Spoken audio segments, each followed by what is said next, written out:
Alô, amigos, este é o seu Letras Nossas. Como sempre, apresentado com apoio do Programa de Pós-Graduação em Letras da Pontifícia Universidade Católica do Rio Grande do Sul.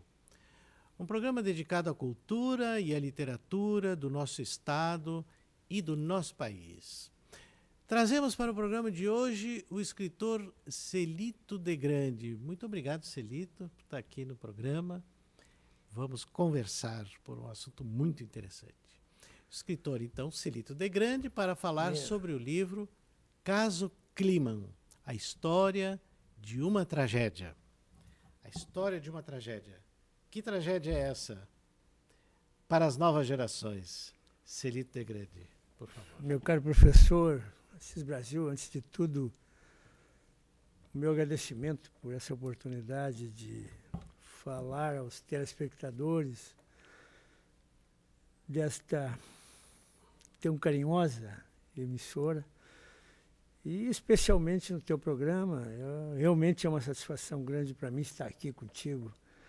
Eu considero sempre um dos meus mestres, como você sabe, conselheiro, amigo, e onde eu busco, sempre que tenho alguma dúvida, luzes para como encaminhar o texto, a história, enfim. Vamos falar no livro. Vamos falar no qual livro. Qual é Pois essa é, tragédia?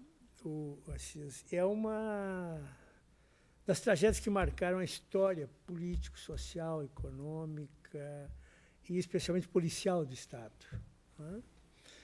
Foi um dos crimes que até hoje sempre é referenciado como o caso Kliman, quando a imprensa relembra os grandes crimes do Estado, ou os crimes insolúveis, ou grandes episódios da nossa vida político-social.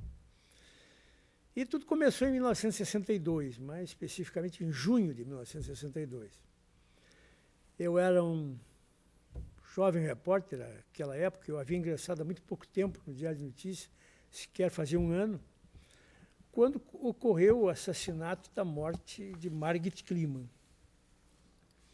Uma mulher muito bonita, esposa de um deputado estadual, um parlamentar que todos afirmavam tinha uma grande possibilidade de crescimento político, porque possuía liderança, ele era muito vigoroso nas suas posições, era um orador na tribuna da Assembleia que combatia o governo de então, do Dr. Leonel Brizola, no momento em que a política do Rio Grande, como tantas vezes, estava dividida em duas grandes vertentes. Né? De um lado, o PST, conservador, ao qual pertencia o deputado Kliman, de outra parte, o PTB, outro partido, ambos os partidos criados por Getúlio Vargas. Sim, essas mágicas do Getúlio. Essas mágicas e talentos do Getúlio, né? Com a capacidade de comandá-los durante um bom tempo. Impressionante, é impressionante. Eu acho uma das coisas mais geniais da história política do Rio Grande do Brasil. Sem dúvida. E, portanto, o PTB, do outro lado, com um viés um pouco menos conservador, eu diria mais voltado para lideranças sindicais, não é? Para as classes menos favorecidas. E havia, naquele momento, por consequência, uma grande divisão política. 1962, por coincidência, era um ano eleitoral. E é fácil imaginar o impacto que causou na opinião pública de Porto Alegre, de Santa Cruz, de onde era originário o casal Euclides e Margit, em todo o estado do Rio Grande do Sul, e inclusive fora das nossas fronteiras, porque até mesmo a revista O Cruzeiro, que era a grande revista nacional da época, claro, todo mundo lia. Deslocou repórter, fotógrafo aqui para Porto Alegre para acompanhar o episódio, acompanhar as investigações. Então, é fácil imaginar a repercussão ao se saber que uma mulher jovem, bonita, mãe de 3 filhas, havia sido encontrada morta, assassinada brutalmente na residência do casal, no dia em que este casal comemorava aniversário de núpcias. Ela tinha vindo de Santa Cruz do Sul, há dois dias antes, na segunda-feira à noite, com ele, exatamente para que estivessem juntos no dia em que celebrariam 18 anos de casados. O impacto foi enorme, imediatamente começaram as especulações. O delegado responsável pelas investigações fixou-se no nome do delegado como, no nome do deputado. Não é, como sendo o responsável pelo crime. A imprensa, por sua vez, até pela importância do fato, porque, afinal de contas, convenhamos que é absolutamente incomum o assassinato da esposa de um deputado, mulher de um homem vitorioso sob o ponto de vista político. Era o primeiro mandato dele. Era o primeiro mandato. Ele já havia sido vereador lá em Santa Cruz do Sul. Mas ambos, esses, pertencentes a duas famílias tradicionais de Santa Cruz do Sul, famílias poderosas, ricas, sob o ponto de vista econômico. E ambos eram jovens, bonitos, ricos, sempre um casal muito referenciado em Santa Cruz e na região, pela liderança que as famílias ocupavam. Né? Um irmão, que ele já havia sido prefeito de Santa Cruz, o pai já havia sido vice-intendente de Santa Cruz, lá no início do século passado.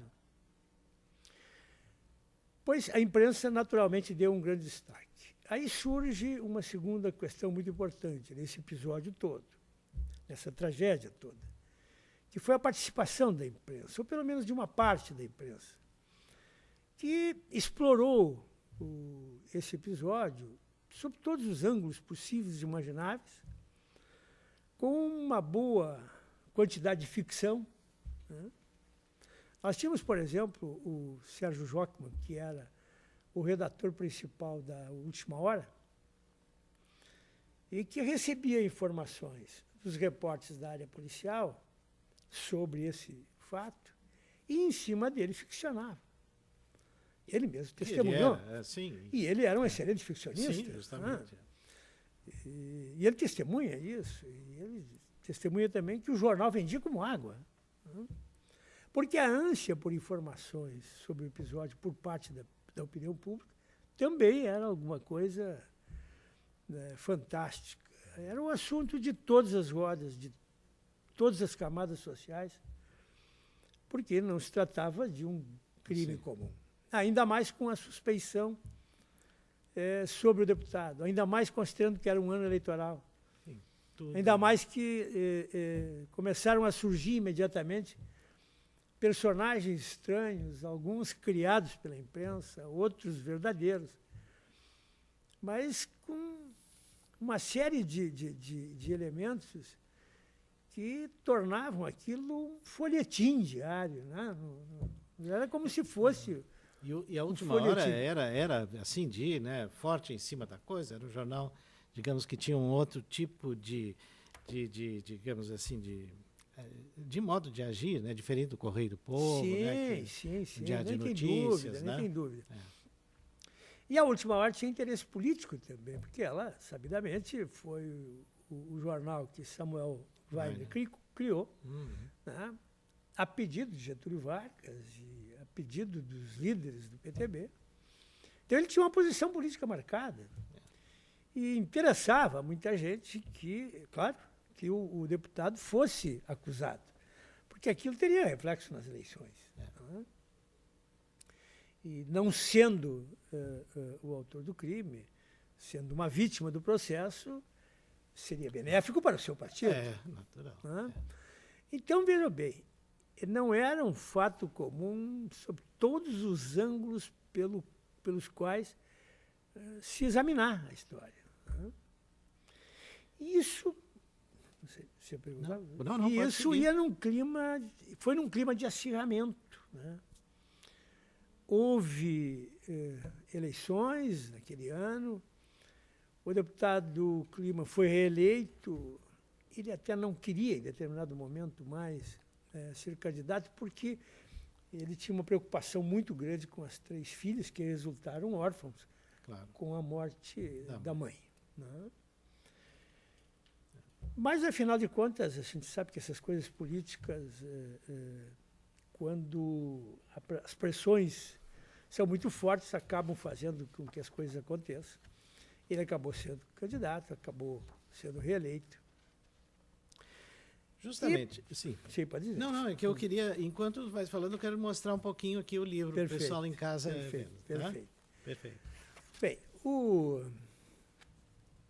passada a eleição, 1963, iniciou também sob os efeitos ainda do resultado eleitoral.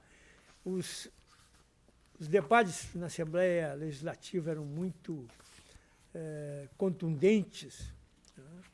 E, embora afastado, um tanto afastado da atividade política, ele participava, evidentemente, de quando em quando, de sessões na Assembleia, especialmente para se defender das acusações que lhe eram atribuídas, para exigir um novo comportamento da polícia, para pedir a substituição do delegado responsável pela condução do inquérito. Enfim, ele, apesar de tudo, era um combatente.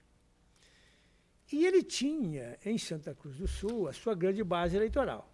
Santa Cruz do Sul, por sua vez, tinha nessa divisão 2 grandes líderes políticos. O Euclides Kliman, como deputado do PSD, e Siegfried Heuser, como deputado do PTB.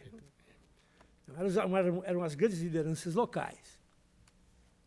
Em determinado momento, houve um problema na Câmara de Vereadores em função de um recurso obtido pelo deputado Kliman, junto ao governo do Estado, que então já era da sua vertente política, já que Ildo Meneghetti, que tinha sido eleito governador em 62, e ele havia obtido uma verba para a construção de uma estrada, que hoje leva o seu nome, aliás, mas isso dependia da assinatura de um convênio entre a Prefeitura e o Estado, e isso criou um embate muito grande dentro da Câmara de Vereadores. E ele propôs, então, um debate na emissora local, na Rádio Santa Cruz, publicou um anúncio no jornal, convidando todos os vereadores, e deixou claro, desde que vão todos os meus opositores. Né? Mas aí, dentro desse clima que havia se criado, foi escalado um dos vereadores para participar do debate. Ora, ele já havia dito que não se dispunha a debater com um. Então, ele pediu um espaço na rádio, fez um pronunciamento político, né? Vigoroso, como era o seu feitio. E este vereador, que havia sido escalado pelo partido, né, para debater com o deputado Kliman, também pediu um espaço na rádio e o sucedeu, portanto, ao microfone. E ele começou a acusar o Kliman de covarde, porque havia fugido ao debate, né, e fez uma série de críticas políticas, para as quais o Kliman não deu maior importância. Até disse, olha, eu vou redigir uma nota para que vocês leiam no final do pronunciamento do vereador Caram Menezes, conhecido como Marechal, porque o seu nome completo era Floriano Peixoto Caram Menezes, daí o Marechal. Né? Mas ocorreu que ele ainda se encontrava na rádio, quando, a certa altura do pronunciamento, o vereador Caram Menezes lembrou que o deputado, entre outras coisas, era acusado pela morte da mulher e tal. E, nesse momento... Isso é grave, né? Aí ele, com uma expressão de essa não, se dirigiu ao estúdio onde se encontrava o vereador, com a mão esquerda erguida. Está na capa do livro, né? Parece que parece foi, que é. É em outra ocasião, mas... É uma outra ocasião. Mas, é. digamos assim, é o gesto. É o gesto que ele fez. É o gesto que ele fez, exatamente. Perfeito,